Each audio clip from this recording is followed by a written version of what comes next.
저는 스마트폰을 받자마자 이 설정부터 끕니다. 저도 예전에는 켜자마자 기본값으로 적용된 세팅들을 사용했거든요. 오히려 손해보고 있더라고요. 아이폰이 아니라 갤럭시를 찐 메인폰으로 쓰는 유저로서 갤럭시에서는 어떤 설정을 켜는 게 좋고 어떤 설정을 끄는 게 좋은지, 그런데 또 이런 걸 전부 다 끄고 사용하면은 아니 100만원짜리 200만원짜리 이거를 굳이 쓸 필요가 없죠. 이번 영상만 보시면 배터리 수명 연장부터 개인정보 보호, 그리고 이 비싼 기기의 최대 성능까지 뽑아내는 법, 이런 걸 전부 다 알아가실 겁니다. 그럼 제가 설정하는 그대로를 보여드릴 건데요, 여러분들이 따라하기 쉽게 순서대로 알려드리겠습니다. 먼저 우측 상단을 내려서 설정으로 들어가 주시고요, 여기에서는 기기 간 연결로 바로 가줄게요. 그리고 뮤직 쉐어는 꺼줍니다. 내 스마트폰에 연결된 블루투스 스피커를 다른 사람에게 공유하겠다라는 설정인데, 사실 그렇게 사용하는 경우보다는 선곡 같은 걸 할 때 그냥 내 폰을 넘겨주는 경우가 많죠. 그리고 갤럭시 생태계를 사용하시는 분들이라면 다른 기기에서도 전화 문자 받기, 이거를 켜주시는 게 좋아요. 그러면 워치라던가 아니면 태블릿, 요즘에는 갤럭시북에서도 전화를 땡겨와서 받는 거, 이런 게 가능하죠. 그리고 멀티 컨트롤은 갤럭시북이나 아니면 태블릿 이런 거를 옆에 두고 사용할 때 되게 유용한 기능이긴 한데, 마우스가 시도 때도 없이 넘어가는 경우가 있더라고요. 개인적으로는 필요할 때 빼고는 꺼놓고 사용하고 있습니다. 그리고 소리 및 진동, 이쪽으로 가서는 벨소리로 들어가 주세요. 그리고 전화벨이 울릴 때 진동도 울림, 요거는 켜주도록 합니다. 아무래도 벨소리 모드로 되어 있다는 거는 최대한 전화벨을 잘 받겠다 이런 거니까 진동까지 울리면 조금 더 도움이 되겠죠. 그리고 음량에 들어가서 요 AI 어시스턴트, 요거는 구글 제미나이 같은 걸 사용할 때 답변하는 소리, 그 소리를 어느 정도 사운드로 할 거냐 요건데, 너무 크면은 또 부담이 될 때가 있으니까 적당히 줄여주면 됩니다. 그리고 요 알람 소리 같은 경우에는 이 알람을 설정할 때 기본값이 되니까 여기에서 다 같이 조절을 해줘도 되고요, 개별 알람을 맞추고 싶다면 개별 알람 설정으로 가서 이 알람별 소리를 다르게로 바꿔줘야 됩니다. 그리고 밑에 쪽에 가서 진동 세기,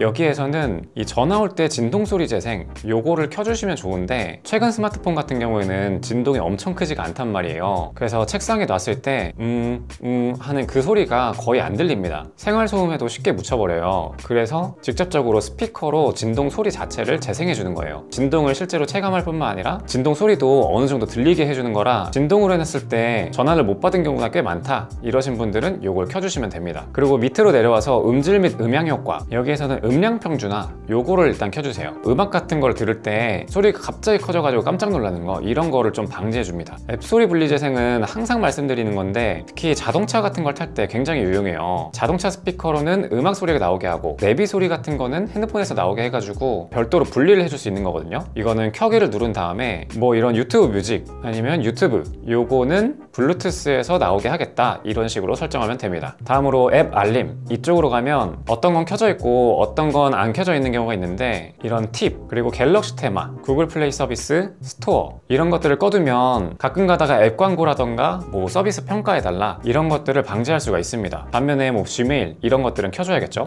다음으로는 알림 팝업 스타일, 이쪽으로 가주시는데, 여기에서는 불빛 알림 효과 추가, 요거를 켜주시면 좋아요. 각종 효과들을 선택할 수가 있고, 요게 생각보다 알람 왔을 때 잘 보이거든요. 그래서 책상에 펼쳐놨을 때 위에 뜨는 화면만으로 인지를 못하는 경우가 있었다 그러면은 이렇게 설정해두면 조금 더 잘 보이게 됩니다. 예쁘기도 하고요. 이건 색상도 변경할 수 있고, 고급에서는 뭐 투명도라던가 얼마나 더 넓게 할 건지, 그리고 얼마나 더 많이 빛나게 할 건지, 이런 것들을 상세하게 설정할 수가 있어요. 그리고 잠겨 있을 때 알림 내용 숨기기, 요게 항상 표시로 되어 있는데, 이렇게 하면은 내가 잠금을 해제하지 않고도 내용을 볼 수 있지만 이건 남도 볼 수 있다는 얘기잖아요. 이거는 잠겼을 때는 알림 내용 숨기기로 하는 걸 추천드립니다. 또 알림 정렬 및 분류, 이거 되게 좋은데, 광고 같은 거, 백그라운드 활동, 그리고 별로 중요하지 않은 최소화된 알림, 이런 것들은 켜두면 알림이 왔을 때 하나로 뭉쳐져서 보이거든요. 그래서 한 번에 밀어서 없앨 수 있으니까 되게 편해요. 생각보다 정확도도 되게 높고요. 그리고 알림 화면 표시를 바꿀 수가 있는데, 잠금 화면에서 소리 알림만 표시, 이렇게 하면은 내가 무음 처리했던 거, 예를 들어서 특정 카톡방을 무음으로 해뒀다, 그런 게 잠금 화면에서까지 다 보이면 좀 복잡해 보일 수가 있잖아요. 그래서 무음 처리한 것들은 안 보이게 하는 겁니다. 켜는 거 추천드리고요. 방해 금지, 여기에서는 요 항상 묶기를 직접 끄기 전까지 요걸로 하는 게 저는 편하더라고요. 항상 묶기를 하면은 방해 금지를 할 때 계속 몇 시간까지 할 거냐 이런 걸 물어봐가지고, 그냥 직접 끄기 전까지 이렇게 설정하면 내가 끄기 전까지는 계속 적용이 됩니다. 근데 방해 금지를 설정해도 정말 중요한 전화는 받아야 될 수도 있잖아요. 그럴 때는 2번 이상 걸려온 전화, 요거를 켜주시면 됩니다. 그리고 뭐 가까운 가족이나 아니면 중요한 업무적인 연락, 즐겨찾기로 해둔 연락처, 요거에 대해서는 허용하겠다 이렇게 설정할 수도 있고, 아니면 특정 연락처만 선택하겠다 이렇게도 할 수가 있습니다. 반대로 특정한 사람만 빼고 모든 연락처에 전화는 허용하겠다 이런 것도 가능합니다. 또 앱 알림에 대해서도 좀 디테일해졌는데요. 기존에는 앱 알림 자체가 전부 다 안 나왔는데 이제는 방해금지 모드에서도 특정한 어플의 알람은 켜둘 수가 있어요. 예를 들어서 카톡은 다 안 받겠는데 내가 전화는 받겠다 이렇게 등록을 할 수도 있고요. 업무적인 메일 연락만 받겠다 이런 식으로도 설정이 가능합니다. 당연히 여러 가지 어플들을 설정할 수도 있고요.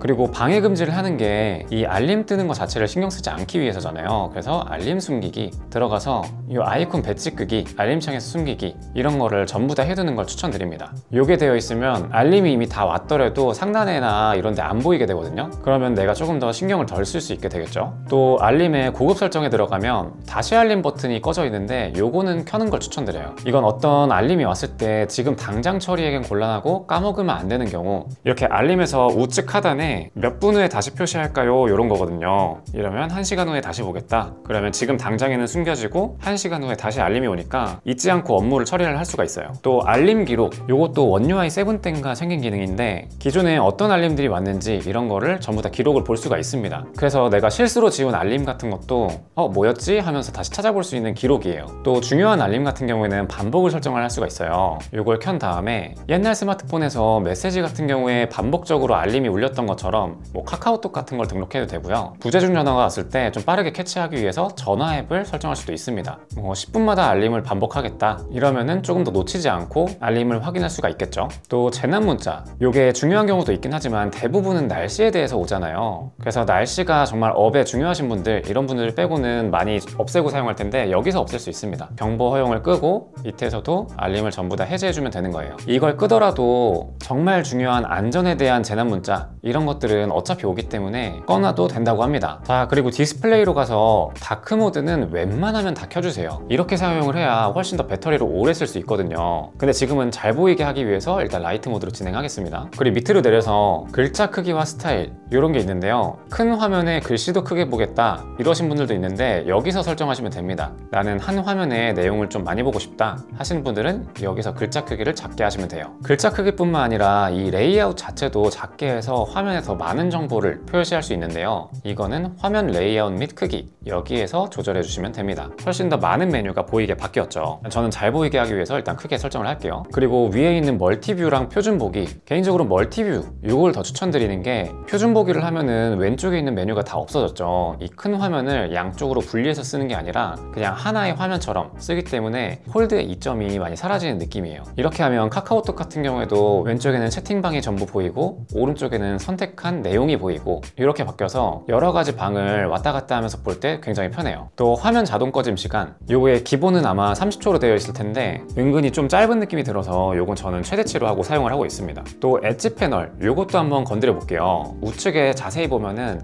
약간 요런 표시가 있을 텐데 여길 끌고 오면 여러 가지 기능들을 사용할 수 있는 거예요. 여기 패널에 들어가서 이 앱뿐만 아니라 연락처 패널을 켤 수도 있고 아니면 뭐 녹음이라던가 좀 빠르게 접근할 수 있는 작업들 이런 것들을 켤 수도 있습니다. 뭐 나침반 같은 거 이런 것도 사용할 수 있고 특히 클립보드 켜는 거는 꼭 추천드릴게요. 예를 들어서 여러 가지 내용을 복사하거나 캡처했을 때 클립보드에 들어가면 그것들이 순서대로 다 나와 있거든요. 한 번에 복사해서 붙여넣기 하기에 굉장히 편리해집니다. 또 이 핸들은 이 핸들 메뉴에 들어오면은 위치도 변경을 할 수가 있고요. 한번 내가 자리를 고정했다 그러면 그때 잠금을 할 수도 있습니다. 그리고 투명도도 아예 안 보이게 설정할 수도 있고 아주 잘 보이게 설정할 수도 있습니다. 익숙해지고 나면은 투명도를 최대로 해서 안 보이게 하는 게 깔끔하게 사용할 수가 있겠죠. 그리고 태스크바, 여기에서는 앱 최대 개수를 최대한 많이 표시하는 거 이렇게 추천드릴게요. 밑에 쪽에 내가 즐겨찾기 해놓은 거 이게 개수가 적다면 최근에 사용하는 앱을 더 많이 표시할 수 있게 되거든요. 그래서 조금 더 빠르게 전환을 할 수가 있습니다. 그리고 내비게이션 바,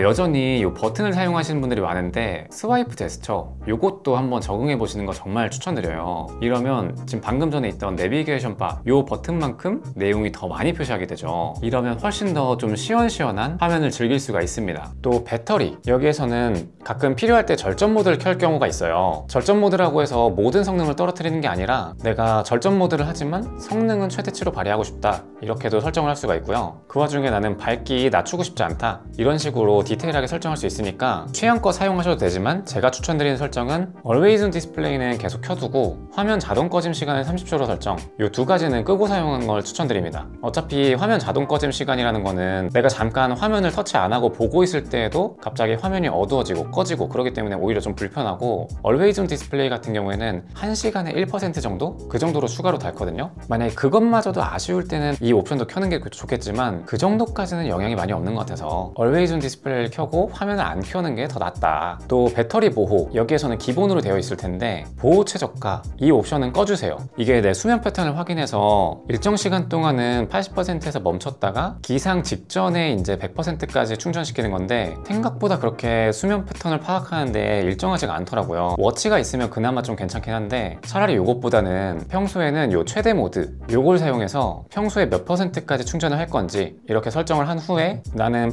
평소에는 85%까지만 충전을 시키겠다 이러면 좋거든요. 평소에도 충전을 계속 할 수 있는 상황이다 이럴 때 설정하시면 좋습니다. 만약에 내가 여행을 가서 오늘 하루 종일 언제 충전할지 모르는데 그럴 때에는 그냥 요 기본 설정으로 하는 게 나아요. 또 충전 설정, 여기에서는 예전에는 고속 충전 요거를 평상시에는 꺼도 괜찮다 이렇게 말씀을 드렸는데 그게 배터리 수명에 영향을 주거든요. 고속으로 충전하면 발열이 심해지고 발열이 심해지면 배터리 수명에 영향이 가고, 그래서 그랬는데 요즘에는 어차피 25W밖에 안 되고 발열이 나면 어차피 충전 속도를 조절을 합니다. 그래서 그냥 다 켜놓고 사용하는 걸 추천드려요. 또 홈화면에서는 이 홈화면이랑 앱스 화면의 배열을 바꿀 수가 있는데요, 4곱하기6이나 5곱하기6 이렇게 두 가지로 설정이 가능한데 이렇게 5곱하기7까지 변경할 수 있는 방법에 대해서 알려드릴게요. 요건 기본 설정에는 없고 삼성 스토어에서 굿락을 다운받아 줘야 됩니다. 그리고 앱에 들어가서 홈업을 다운받아 주세요. 사실 굿락에 있는 앱은 90%는 다 유용해서 다 다운받아 놓는 걸 추천드릴게요. 그 다음 홈업에 들어가면 사용함을 눌러줬을 때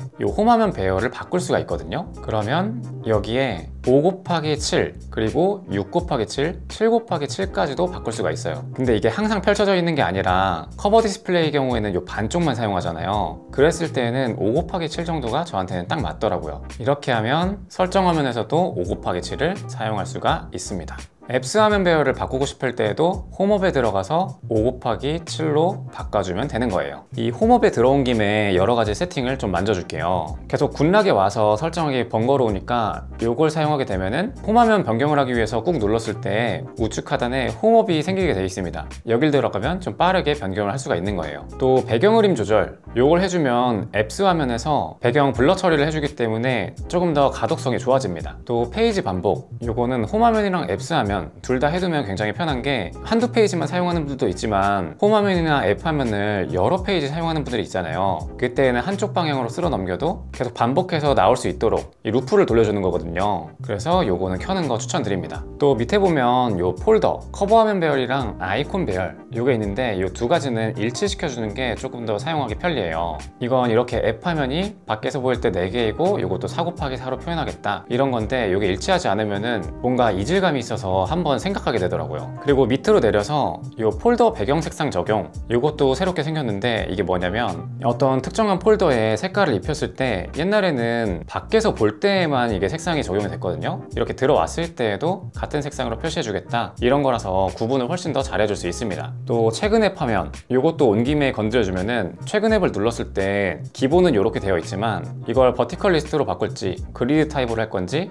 이런 것들을 선택할 수 있게 해줍니다. 그리고 다시 아까 설정으로 돌아가서 순서대로 다시 가면 밑으로 내렸을 때 홈화면에 미디어 페이지 추가, 요거를 꺼주시면 좋습니다. 이게 뭐냐면 홈화면에서 왼쪽을 밀었을 때 이 구글 디스커버리 나오는 거 요거를 꺼주는 거거든요. 사실 요 페이지를 거의 보는 분들이 많이 없는 걸로 알고 있어요. 그래서 요거 꺼주시면 됩니다. 그리고 가끔 가다가 홈화면 잘못 눌려서 페이지가 없어진 그런 적 있죠. 그게 만약에 귀찮았다면 이제 한번 구성을 하고 나서 나중에 여기 잠금을 해주시면 됩니다. 그 다음으로는 보안 및 개인정보 보호 이쪽으로 가줄 건데 정말 중요한 설정 한번 알려드릴게요. 요즘엔 정말 각종 수단과 방법을 가리지 않고 여러 가지 보안에 대한 뉴스들이 들어오고 있는데 요거는 꼭 켜주는 걸 추천드립니다. 처음 부팅해서 다음 누르셨던 분들은 이거 켜져 있을 거거든요. 그대로 켜주시고 만약에 내가 꺼져 있다 그러면 꼭 켜시는 거 추천드립니다. 또 밑에 내려가지고 개인정보 설정, 여기서는 진단 데이터 보내기 요거는 꺼는 거 추천드려요. 이게 그냥 서비스 개선을 위해서 내 데이터 보내는 거 있잖아요. 그건데 보내면 찝찝하니까. 근데 여기 있는 퍼스널 퍼스널 데이터 인텔리전스랑 안드로이드 맞춤형 서비스, 이것도 개인정보를 빼간다 이렇게 오해하시는 분들이 좀 있는데, 이건 개인정보를 어디다 보내고 그런 게 아니라 내 사용 패턴에 맞는 서비스를 추천하기 위해서예요. 보시면 뭐 따로 구글이나 삼성에 전송되지는 않는다고 나오죠. 이게 어떻게 보면 뭐 짜장면 검색했을 때 주변 광고로 짜장면 배달집이 나온다던가 뭐 그런 거거든요. 만약에 이걸 꺼두면은 나랑 상관없는 광고가 나오게 되고, 이걸 켜두면 나랑 관련 있는 광고가 나오게 됩니다. 그래서 뭐 외부로 전송되거나 그러진 않는다는 거. 만약에 그런 게 찝찝하신 분들은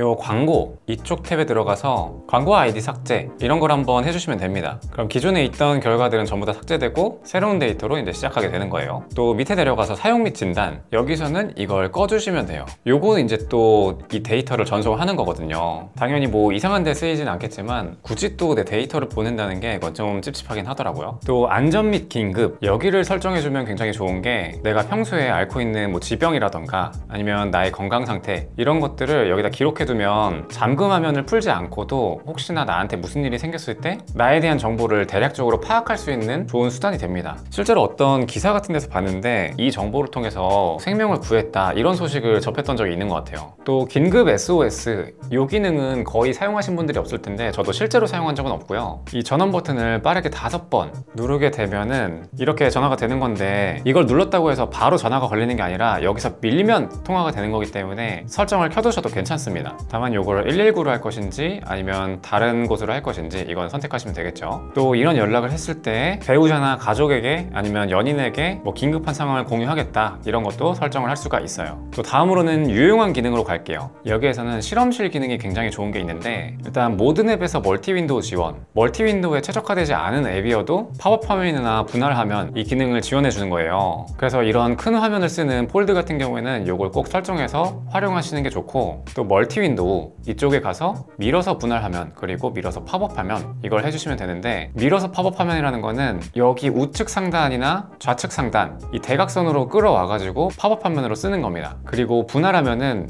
밑에서 두 손가락으로 올리면 이렇게 분할 화면으로 바로 넘어갈 수 있는 거고요. 이 분할 화면에서 전체 화면으로 보기, 요걸 사용하게 되면 이제 위쪽을 조금 더 넓게 쓸 수 있는 거예요. 만약에 이게 꺼져 있다면 이 분할 화면을 했을 때 조금 더 작게 화면을 쓰겠죠. 그래서 요거는 키는 걸 추천드립니다. 또 밑에 있는 모션 및 제스처 이쪽으로 가줄게요. 여기에서는 휴대전화를 들 때 알림 요거를 꺼주도록 합니다. 왜냐면 핸드폰을 든다는 게 거의 웬만하면 핸드폰을 사용하겠다 이런 거기 때문에 어차피 들어서 확인할 건데 괜히 센서가 계속 작동하게 하면은 배터리가 조금 더 나갈 수 있겠죠. 그리고 손날 캡처, 이렇게 전체를 대고서 캡처를 하겠다 요건데, 저는 이거 생각보다 잘 안 먹어가지고 제가 추천드리는 건 볼륨 밑 버튼이랑 전원 버튼 요걸 동시에 누르면 캡처를 할 수가 있어요. 그리고 화면 및 화면 녹화, 여기에서는 공유 후 삭제 요 옵션을 켜주면 좋습니다. 내가 개인적으로 수집할 때는 캡처 해두고 따로 공유를 하진 않잖아요. 근데 내가 누군가에게 캡처해서 보낼 때에는 저장해두지 않는 경우도 꽤나 있죠. 그럴 때 캡처하고 나서 요 나타나는 요 공유 버튼 이걸 눌러서 누군가에게 공유하면은 갤러리로 갔을 때 그게 남아있지 않게 되는 거예요. 그리고 위쪽에 있는 시간이나 이런 게 안 뜨게 하려면 요걸 켜주시면 됩니다. 또 밑으로 내리면 게임 부스터 설정, 여기에서 성능을 업그레이드 할 수 있는데 기본값은 균형으로 돼 있지만 내가 고성능의 게임을 한다 그럴 때는 요걸 성능 모드로 바꿔주시면 됩니다. 또 밑으로 내려서 디바이스 케어, 이쪽에서 또 건드릴 게 꽤 많은데요. 우선 앱 보호 요거는 켜주시고요. 요건 어떤 어플이 악성 소프트웨어로 의심된다 그랬을 때 자동으로 보호해주는 기능을 합니다. 또 메모리로 들어가면 기본 램에다가 추가로 램을 더해줄 수 있는 기능이 있어요. 요건 이제 내장 메모리, 그러니까 저장 공간을 사용해서 가상 메모리를 사용해주는 건데, 저장 공간이 넉넉하다면 최대치로 설정해주는 게 좋습니다. 특히나 폴드 같은 경우에는 여러 앱을 멀티 화면으로 사용하는 경우가 많기 때문에 요걸 켜두면 조금 더 리프레시 현상이 줄어들 수가 있어요. 또 밑으로 내리면 라이트 모드가 있는데, 요거는 아까 설정했던 절전 모드랑은 조금 다르거든요. 절전 모드랑 일반 모드 그 사이가 라이트 모드라고 생각하시면 됩니다. 기능적으로는 떨어지는 거 없이 사용하되 배터리랑 온도 제어 요걸 우선순위로 둬서 핸드폰을 사용하겠다. 사실 라이트 모드로 해도 고사양 게임을 하는 경우를 제외하고는 거의 차이를 잘 느낄 수가 없더라고요. 그리고 자동 최적화 이쪽에 들어가면 이게 스마트폰이나 컴퓨터, 노트북 이런 것도 마찬가지지만 전원을 한 번씩 껐다 켜는 거 이게 굉장히 좋거든요, 핸드폰에는. 근데 항상 우리는 까먹으니까 이걸 자동으로 재시작을 해주는 거예요. 필요시 자동 다시 시작이라는 옵션이 생겼는데, 요건 아직 어떨 때 작동하는지 모르겠지만 성능 문제가 생겼다라고 감지하면 자동으로 다시 꺼졌다 켜진다 하고요. 그냥 아예 일주일에 한 번 정도는 시간을 정해서 정해서 꺼졌다 켜지도록 하는 걸 추천드립니다. 또 밑으로 가면 이건 알아두면 되게 좋은 기능인데 수리 모드라고 있어요. 가끔가다 이걸 고칠 일이 있잖아요. 근데 뭐 갤러리라던가 굳이 수리하는 분이 볼 필요는 없으니까 이런 거를 못 보도록 보호 모드를 설정하는 거예요. 그래서 서비스 센터 가기 전에 요거를 켜두고서 핸드폰을 전달해주면 되는 겁니다. 또 스마트폰 처음 받았으면 요 자가 진단 요것도 한번 하면 좋은데 터치 문제라던가 배터리 상태 이런 것들을 알아서 진단을 해줍니다. 또 애플리케이션 여기서 기본 앱 선택으로 갈게요. 디지털 어시스턴트 앱 요거를 변경을 할 수 있는데 지금은 이제 구글이 너무 좋아져가지고 그냥 그대로 두시면 되고, 브라우저 앱 요거는 삼성 인터넷을 쓰시는 분들도 많이 있을 수 있지만 저는 크롬이 연동되는 게 요즘 너무 좋더라고요. 그래서 여기서 변경을 해주시면 됩니다. 그리고 만약에 어떤 특정 파일 같은 걸 오픈했을 때 항상염으로 선택했을 때가 있잖아요. 그걸 바꾸고 싶을 때에는 마찬가지로 이쪽에 와서 변경을 해주시면 되는 거예요. 뭐 링크 열기 이쪽으로 오면은 내가 잘못 누른 것들을 변경을 할 수가 있습니다. 또 삼성 키보드 설정에서는 이모지나 스티커 요걸 난 안 쓴다 그러신 분들은 여기서 꺼주시면 돼요. 또 기본으로 분할 모드 이렇게 되어 있는데 이게 불편하다 하시면은 일반 모드로 여기서 바꿀 수가 있습니다. 또 키보드 레이아웃으로 들어가서 요 보조 문자 요거를 켜게 되면은 이렇게 꾹 클릭했을 때 특수 문자 같은 거 이런 거를 바로 사용할 수가 있어요. 그리고 폴드에서는 요 음성 입력 요거를 한번 사용해 보시는 거 정말 추천드리는데 여기 있는 거랑 똑같은 거거든요. 아무래도 이 커버 화면에서는 타이핑을 하기가 꽤나 어려워요. 그럴 때 음성으로 입력하면 빠르게 타이핑이 가능하기 때문에 이거 한번 써보시면 진짜 못 태어나올 겁니다. 이제 이런 것들만 수정을 하면 되는 거죠. 그리고 요 내비게이션 바를 제스처로 바꾼다면 유용한 기능 실험실 여기에 새로운 메뉴가 뜨게 되는데요. 이 뒤로 가기 하면 미리 보기 이거는 커버 화면에서만 보이는 건데 이렇게 뒤로 가기를 할 때 어떤 화면으로 이동하는지 이렇게 보여지는 기능이에요. 이게 약간 아이폰 같은 그런 느낌을 주는데 되게 좋더라고요. 또 굿락에 들어와서 몇 가지 급한 것만 좀 소개를 해드릴게요. 여기선 사운드 어시스턴트 그리고 카메라 어시스턴트, 퀵스타 이렇게 세 가지는 필수로 설치를 해주세요. 먼저 사운드 어시스턴트 들어가면은 음량 간격 변경을 할 수가 있습니다. 이게 뭐냐면 원래 기본으로 제공되는 거는 15단계로 위아래를 조절할 수 있거든요. 근데 요거를 5단계로 줄여주면 조금 더 간격을 세밀하게 조절을 할 수가 있는 거예요. 또 유튜브를 보면서도 음악 앱도 같이 켜고 싶다 그럴 때는 요 멀티 사운드를 켜면 됩니다. 모든 앱에서 사용해도 되고 내가 사용하려는 특정 앱만 선택해도 되는 거예요. 또 카메라 어시스턴트에서는 이걸 활성화하면 바로 1에서 3으로 되는 게 아니라 2배 줌 버튼이 새롭게 생깁니다. 조금 더 쉽게 접근할 수가 있겠죠.